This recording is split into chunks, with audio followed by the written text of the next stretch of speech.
신천지는 마태복음 24장 15절을 근거로 멸망에 가증한 것이 거룩한 곳에 선 것을 보거든 산으로 도망하라는 구절을 가르칩니다.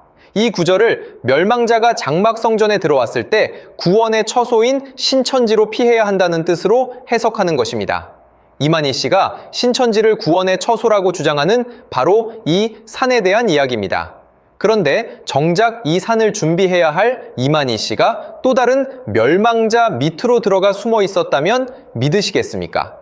제시된 사실관계를 바탕으로 분석해보면 다음과 같은 핵심 모순들이 드러납니다. 신천지 교리에 따르면 멸망자가 거룩한 곳인 장막성전을 점령했을 때 성도들이 도망쳐야 할 산, 즉 구원의 처소가 이미 존재했어야 합니다. 그들이 주장하는 교리적 시기는 1980년 9월 혹은 1981년 인허가 당시입니다. 이때 도망가야 한다는 것입니다.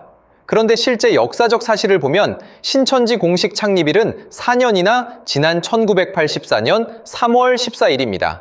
멸망자가 들어왔다는 1980년과 81년 당시에는 정작 도망가서 구원받아야 할 조직인 신천지 자체가 세상에 존재하지 않았습니다.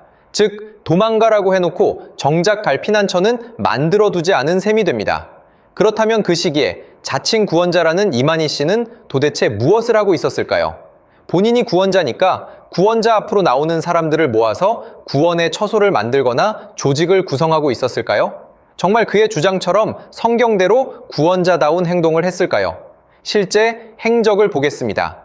이만희 씨는 1970년대 초 장막성전을 떠나 낙향했다가 이후 1979년에 다시 상경하여 또 다른 사이비 계열인 백만봉 씨의 재창조교회에 입교했습니다. 여기서 심각한 시기적 모순이 발생합니다.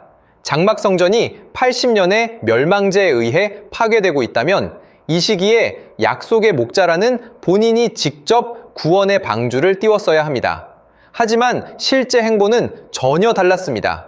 본인 스스로가 멸망의 아들이라 지칭할 만한 또 다른 시한부 종말론 집단인 재창조교회의 일원으로 들어가 1979년부터 1984년 3월까지 백만봉 밑에서 12사도 중 하나로 활동했습니다. 이는 멸망의 현장에서 도망쳐 구원의 처소를 세워야 할 자가 오히려 다른 멸망의 처소로 들어간 격입니다.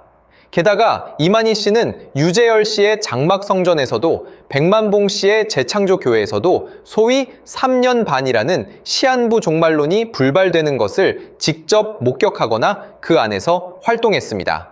실제로 백만봉 씨가 예언한 재창조교회의 종말일은 1984년 3월 14일이었습니다. 그런데 당일에 아무 일도 일어나지 않자 또 시한부에 속은 이만희 씨는 바로 그날을 오히려 신천지 창립일로 삼아 본인의 조직을 만듭니다. 결국 70년대와 80년대 초반까지 본인이 몸담았던 곳들이 모두 멸망자의 소굴이었다면 그 기간 동안 이만희 씨는 구원자가 아니라 멸망의 처소에 거하던 자일 뿐이라는 논리적 결론에 도달합니다. 멸망의 사건은 이미 일어났는데 구원의 방주는 몇 년 뒤에나 완성되었습니다. 멸망자를 보고 산으로 도망가라고 했는데 정작 갈 산인 신천지는 4년 뒤에나 문을 연 꼴입니다. 당시 이만희 씨의 행적 역시 구원자와 거리가 먼 또 다른 시한부 사이비 멸망자 교주 밑에서 고위 간부로 일했습니다. 이것은 자신을 구원자라고 주장하는 말과도 맞지 않으며 성경적으로 말한다면서 성경과도 맞지 않는 모순에 처하게 됩니다.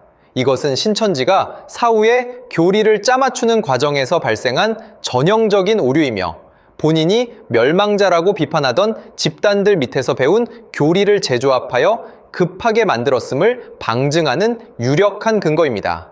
왜냐하면 그들의 전철을 똑같이 밟고 일어선 행태가 완전히 같기 때문입니다. 이 모든 역사적 사실을 마주한 여러분은 어떠한 생각이 드십니까? 성경을 성취했다며 앞뒤가 전혀 맞지 않는 거짓 주장을 일삼는 사람을 과연 이 시대 예수가 보낸 대행자라고 믿으시겠습니까? 판단은 여러분의 몫입니다.